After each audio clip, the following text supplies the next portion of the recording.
नमस्कार दोस्तों, आप देख रहे हैं टीवी 7 न्यूज की। मैं हूं प्रफुल्ल श्रीवास्तव। हमारे साथ बात करने के लिए मौजूद हैं बाल रोग विशेषज्ञ डॉक्टर विजय यादव जी। मौसमी बीमारी को लेकर बात करेंगे। इस समय लगातार मौसम खराब है, इन सब बिंदुओं पर बात करेंगे जो बच्चों के इस समय वायरल फीवर। सर, आपका टीवी से स्वागत सर। Thank you. आपके सभी दर्शकों को ढेर सारा नमस्कार। सर, इस समय देखा जा रहा है लगातार वायरल फीवर चल रहा है, इससे बच्चों को कैसे बचाया जा सके? जैसे कि अभी इधर बीच में मौसम बदल रहा है, तो इस समय मौसमी बीमारियां बड़ों में, बच्चों में, सब में कॉमन हो गई हैं। लेकिन बच्चों से थोड़ा ज़्यादा प्रभावित होते हैं क्योंकि थोड़ा उनकी इम्यूनिटी लड़ने की, बीमारी लड़ने की क्षमता थोड़ा सा कमज़ोर होती है।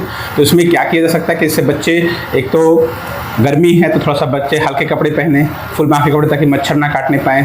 सफाई का ध्यान रखें, अपने आसपास कहीं पानी का जल भराव ना बढ़ने दें। प्लस अगर बच्चों को बुखार आता है तो आप बच्चों को पैरासीटामोल की दवाई दे सकते हैं। और अगर बार बार आ रहा है तो उसको, बच्चा अगर ज़्यादा बुखार है, दवाई से उतर नहीं रहा है, तो आप नॉर्मल पानी से कपड़ा भिगो के स्पॉन्जिंग कर सकते हैं। और अगर तब भी नहीं आराम है तो अपने आसपास में बाल रोग विशेषज्ञ से सलाह ले सकते हैं। दूसरा क्या है, छोटे बच्चों में कई बार वायरल फीवर, इस समय डेंगू भी चल रहा है और चिकनगुनिया हुआ या वायरल फीवर चल रहे हैं। प्लस मौसमी बीमारियां भी चल रही, जैसे टाइफाइड है, मलेरिया है, तो आपको उनसे ही बचना है। तो सबसे इंपॉर्टेंट चीज़ है कि अपने आप को, अगर बच्चे छोटे हैं तो टाइम से दूध पिलाते रहें, बड़े बच्चे हैं तो अच्छा हाइड्रेशन मेंटेन करें ताकि बच्चों को टाइम से पानी पिलाते रहें, फल या जूस देते रहें ताकि पानी की कमी ना होने पाए। दूसरा, जो और बीमारियाँ चल रही हैं जैसे डायरिया है, निमोनिया है, जो आम बीमारियाँ भी चलती रहती हैं, तो आप उनसे बचाव करने के लिए हर चीज़ की सफाई का ध्यान रखें। जी, दूसरा चीज़ ये देखा गया डॉक्टर साहब, इस समय देखा जा रहा है कि तेजी से जकड़न सी हो रही बच्चों में और उनको बुखार हो जा रहा है और बुखार जल्दी कम नहीं हो रहा है। इस दिशा में देखा जाता है कि अभिभावक मेडिकल से जाते, दवा लेते, वो कितना स्वास्थ्य के लिए अच्छा होगा, हानिकारक होगा सर? सीधी सी बात है, जैसे अगर आपके स्पेशलिस्ट के आसपास नहीं है तो आप एटलीस्ट पैरासीटामोल तो ले सकते हैं बच्चे के डोज के हिसाब से, कि उम्र के हिसाब से, वजन के हिसाब से पैरासीटामोल ले सकते हैं। कई बार पेरीफेरी में चीज़ें अवेलेबल नहीं हैं, तो ये नहीं कहने कि आप तुरंत रस करें। पैरासीटामोल की दवा देके फिर आगे बढ़ सकते हैं। जो एक कॉमन डोज होती है बच्चों की पैरासीटामोल 15 mg पर kg से। दूसरा क्या है, अगर आप मेडिकल तो दवाई ले रहे हैं तो कम से कम ये ध्यान रखें, जो सीजन की चीज़ें से फीवर है तो फिर दवाई ले लिया, एंटी एलर्जिक ले लिया। लेकिन एटलीस्ट अगर आपको आगे बढ़ना है या बुखार बार बार आ रहा है, बच्चा सुस्त हो रहा है, दूध कम पी रहा है, चिड़चिड़ा हो रहा है, कई बार बच्चों में इसमें दिमागी बुखार भी चल रहा है। इवन अभी अम्बेडकर नगर में एक पेशेंट जितनी इनकेफ्लाइटिस का पाया गया है, तो वो कई बार बच्चों में झटके आने का भी रिस्क होता है। इसमें बहुत बच्चे ऐसे आ रहे हैं दिमागी बुखार लेके आ रहे हैं। तो ये छोटी सी लापरवाही कई बार बड़ा रूप ले सकती है, तो ये ना करें। और आप पैरासीटामोल के बाद बुखार नहीं उतर रहा है या एक डोज दिया नहीं आराम है तो आप आगे पीडियाट्रिशियन से कंसल्ट करें, ताकि एंटीबायोटिक्स या ऐसे कुछ देना है या क्या लग रहा है, लक्षण क्या है, वायरल है या सीजनल में कुछ और चल रहा है, टाइफाइड चल रहा है या दिमागी बुखार लक्षण है, तो एटलीस्ट आप सेल्फ जो मेडिकेशन है उतना ही करें जो कि नुकसान ना करे। तो पैरासीटामोल या फिर एंटी एलर्जिक तक आपको सीमित रखें, बाकी अपने नियर बाई पीडियाट्रिशियन से कंसल्ट करें। सर, ये देखा गया बुखार में बच्चों को क्या होता है, कभी कभी झटका, ये तो आपने बता ही दिया, क्या होता है, वो आव बकने लगते हैं, बउआने लगते हैं और बुखार तेजी से होता है। उस दिशा में अभिभावक देर रात में क्या उपाय करें? सबसे पहला है कि अगर आपको लग रहा है फीवर है, तो हमारी पर्सनल राय है कि हर पेरेंट्स को अपने बच्चे के उम्र के हिसाब से, वजन के हिसाब से घर पे एक पैरासीटामोल का सिरप, टैबलेट, व्हाटएवर एक पड़ा होना चाहिए। दूसरा, बच्चे की डोज आपको पता कितना देना है। अगर आपको पैरासीटामोल बुखार आ रहा है तो पैरासीटामोल दें, नहीं उतर रहा है तो अगला विकल्प होता है कि बच्चे को आप पूरे शरीर को पानी से पोंछ सकते हैं। ना तो बहुत ठंडा हो ना तो बहुत गर्म, नॉर्मल पानी से आप कपड़ा निचोड़ के पहुँच सकते हैं ताकि एटलीस्ट बुखार उतरे। अगर तब भी नहीं उतरता है, जैसे आपने बोला कि कई बार झटके जाते हैं, कई बार बच्चा आवबक करने लगता है, तो ये सिम्टम हो रहा है कि बच्चे का फीवर उसके ब्रेन पे, दिमाग पे अफेक्ट कर रहा है। तो इसका मतलब है कि दिमागी बहुत तरफ जा रहा है। तो इसमें देरी करने में कई बार बहुत नुकसान होने का भी खतरा रहता है। तो इसलिए ऐसे मौसम में, ऐसे टाइम पे आप बहुत ज़्यादा घर पे इलाज ना करके अपने नियर बाई, या तो आपके कोई बाल रोग विशेषज्ञ उनसे मिलने नहीं मिल पाता आसपास, जो आपके पास जो CSC है, जिला अस्पताल है, जहाँ भी आप पहुँच सकते हैं वहाँ पहुँचने का प्रयास करें ताकि टाइम से आपको इलाज शुरू हो जाए इस टाइप से। सर, दूसरा चीज़ ये देखा गया है, क्या कहते हैं, बुखार के समय अभिभावक कभी कभी ये देखा गया है कि बच्चों को लेकर बड़े वो होते हैं, गुस्से हो जाते हैं। सर, डेंगू के लक्षण क्या है सर? जैसे इस समय जो मौसम चल रहा है वायरल फीवर का है, तो डेंगू भी एक वायरल फीवर है। तो फीवर, डेंगू में क्या होता है, नॉर्मली अक्सर छोटे बच्चे में बहुत कॉमन नहीं है, उम्र के बाद ज़्यादा कॉमन है, हालांकि किसी भी उम्र में पाया जा रहा है। जो छोटे बच्चों से बड़े बच्चों में जो लक्षण देखते हैं, हाई ग्रेड फीवर होता है, माथे में दर्द होता है, आँख के आसपास दर्द होता है, या कई बार आँख में रेडनेस हो जाती है, पूरे शरीर पे दाने चकत्ते आ जाते हैं, पूरी बॉडी में पेन होता है, सीवियर पूरी बॉडी में पेन होता है। प्लस कई बार अगर आपने देखा होगा बच्चे के शरीर पे चकत्तेदार निकल आ गए, आपने फिर जांच कराया तो उसमें CBC में कई बार तक प्लेटलेट कम हो रहा है, तो ये बहुत एक कॉमन लक्षण है शुरुआती लक्षण डेंगू के हैं। बाकी पेट दर्द, उल्टी का होना, पूरे बॉडी में दर्द होना, शरीर पे चकत्ते निकलना, हाई ग्रेड फीवर होना, सिर दर्द और आँख के आसपास, ये बहुत कॉमन शुरुआती लक्षण यही होते हैं। तो इसमें सबसे पहले आप पैरासीटामोल दें, आराम कराएं और ढेर सारा पानी पिलाएं, हाइड्रेशन मेंटेन करें। अगर कोई लक्षण दिख रहा है जो डेंजर साइंस दिख रहे हैं तो आपको तुरंत अपने पीडियाट्रिशियन से कंसल्ट करने की ज़रूरत है। सर दिमागी बुखार जो है वो लगातार बच्चों में आ रहा है, दवा पिला रहा है उसको आ रहा है, तो दिमागी बुखार के लक्षण क्या माना जाए? जैसे अभिभावक मान लीजिए किसी अन्य डॉक्टर से, चिकित्सक से दवा लेते तो उस समय दिमागी बुखार के लक्षण क्या माने जाए? नॉर्मली क्या है, फीवर अगर दिमाग पे पहुंचता है, असर करता है, तो इसके दो कारण मेनली होते हैं। एक तो दिमागी बुखार हो सकता है, कई बार बच्चों में फीवर से भी झटके आ जाते हैं। दोनों थोड़ी सी अलग अलग एंटिटी हैं। जो फीवर से झटके आते हैं नॉर्मली हम उनको फेब्राइल कन्वर्जेंस या फेब्राइल सीजर्स बोलते हैं।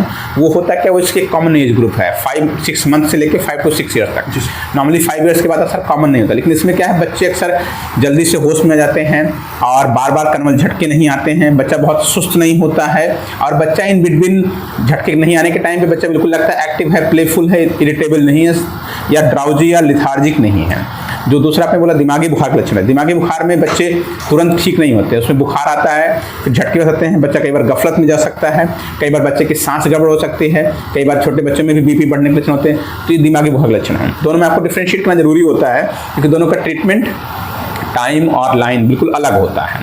तो इसलिए ये कंसल्टेशन बेहतर होता है कि आप अपने जो आपके पीडियाट्रिशियन हैं उनकी देख रेख में ही करें, ताकि ऐसा ना हो कि आप सोच रहे हैं कुछ और हो गया कुछ इस टाइप। जी सर, डायरिया की बीमारी होती है सर, लगातार निप्पल से बच्चे जो है दूध पी रहे हैं, उन्हें डायरिया जैसी बीमारी से जूझना पड़ता है, तो उस दिशा में कैसे बचें? जो माँ जो है इसके बचाव की क्या जैसे आपने बोला कि डायरिया पहले तो सीजन में, जब डायरिया ऑलमोस्ट हर सीजन में आ रही है, हर मौसम में आ रहा है, हमेशा आता है। तो छोटे बच्चों में डायरिया से बचने का सबसे इंपॉर्टेंट लक्षण होता है कि आप जैसे सफाई रखें, चाहे दूध हुआ, चाहे पानी हुआ, चाहे कोई खाना हुआ। आप बाहर का खाना खा रहे हैं तो उसमें भी डायरिया होने का रिस्क रहेगा। कई बार डायरिया करा सकता है, कई बार वो फूड पॉइजनिंग करा सकता है, कई बार वो टाइफाइड करा सकता है। तो जो एक्यूट गैस्ट्रोएंटेराइटिस से डायरिया है, नॉर्मली ये किसी से भी हो सकता है, बैक्टीरिया से भी, वायरस से भी, सीजन से भी, खाने पीने से। जो कॉमन है उसमें लक्षण ऐसे मिलते हैं कि आपको बच्चे को पेट मरोड़ हो रहा है, दर्द हो रहा है, वोमिटिंग शुरू हो गई, मल्टीपल वोमिटिंग्स कर रहे हैं, प्लस बच्चे में ढेर सारे लूज स्टूल शुरू हो गए। अगर बच्चा सुस्त नहीं है, बढ़िया से पानी पी रहा है तो कोई बहुत घबराने की बात नहीं है। आप टाइम से पानी दें, इलेक्ट्रॉल दें, ORS जिसको बोलते हैं, सादा पानी दें, जिंक सिरप शुरू कर सकते हैं। अगर बच्चा सुस्त हो रहा है, पेशाब कर रहा है, लगातार वोमिटिंग कर रहा है, बच्चा मुझसे कुछ ले नहीं पा रहा है, या बच्चे में लक्षण लग रहा है, कुछ उल्टे लक्षण दिख रहे हैं कि कुछ अफेक्ट हो रहा है, चाहे दिमाग पे हो रहा है, चाहे बच्चा लिथार्जिक हो रहा है, तो ऐसे टाइम पे बच्चे को पीडियाट्रिशियन को दिखा के आपको एडमिट होने की जरूरत हो सकती है, ताकि बच्चे में पानी की कमी ना हो जाए, बच्चे में इलेक्ट्रोलाइट्स का डिसबैलेंस ना हो जाए, कि कोई सोडियम पोटेशियम का इम्बैलेंस ना हो जाए, या बच्चे अभी आपको लग रहा है कि एक्यूट गैस्ट्रोएंटेराइटिस से डायरिया है, कहीं वो किसी दूसरी बीमारी का शुरुआती लक्षण भी ना हो। जी सर, आपके हॉस्पिटल में, वत्स चिल्ड्रन हॉस्पिटल में कौन कौन सी सुविधाएं हैं जो बच्चों से संबंधित हो सर?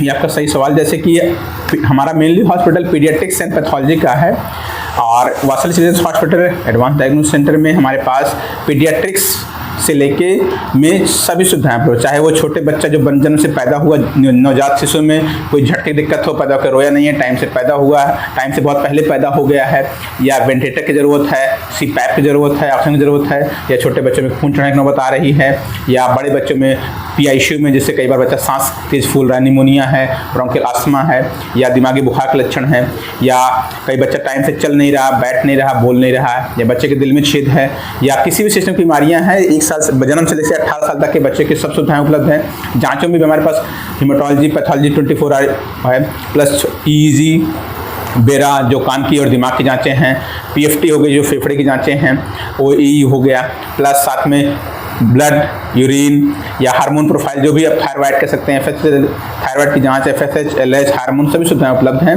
और ये डेली बेसिस पे होती है, इसमें कोई फिक्स नहीं कि कब। और बाकी बच्चों की जो टीकाकरण की सुविधा होती है, जैसे आजकल काफ़ी सुविधाएं टीकाकरण की सरकारी संस्थानों में अवेलेबल है, लेकिन अभी भी कुछ वैक्सीन, जैसे आजकल के मौसम चला hepatitis A, typhoid, chicken pox या चेचक, इन्फ्लुएंजा या एलर्जी, ये बहुत कॉमन है, लेकिन अभी भी इनकी वैक्सीन गवर्नमेंट सेटअप में नहीं अवेलेबल है। तो हमारी उन परिवार से गुजारिश है जो लोग अफोर्ड कर सकते हैं, एटलीस्ट गवर्नमेंट वैक्सीन के साथ साथ में आप इनको भी टाइम से लगवा सकते हैं, ताकि आपके नन्हे मुन्ने बच्चे इन बीमारियों से बचे रहें। क्या कोई एम्बुलेंस की व्यवस्था है, जैसे मरीज आना चाह रहा है यहाँ तक? एम्बुलेंस की सुविधा भी हमारे हॉस्पिटल में है, 24/7 है, जो हमारे नज़दीकी मरीज के लिए तो फ्री ऑफ कॉस्ट है। और वो जो हमारे नंबर हैं ऑलरेडी डिस्प्लेड हैं, हॉस्पिटल में भी डिस्प्लेड हैं, और हमारी जो साइट है उसमें डिस्प्ले। अगर आपके हॉस्पिटल में कोई आना चाह रहा है तो उसका पता क्या है? जैसा कि आपको पता है, ये हॉस्पिटल हमारा टांडा अकबरपुर रोड पे पुलिस लाइन के बगल में जो हाजी नगर मार्केट है रगड़गंज, वहाँ पे मेन रोड पे ही लेफ्ट पश्चिम साइड में स्थिर है Vatsal children's hospital advance diagnose centre Ragadganj Haji Nagar near police line. धन्यवाद सर। दोस्तों हमारे साथ बात कर रहे थे वत्स चिल्ड्रन हॉस्पिटल के एक बार चिकित्सक जो है इंडिपेंडेंस डे बोलवा रहे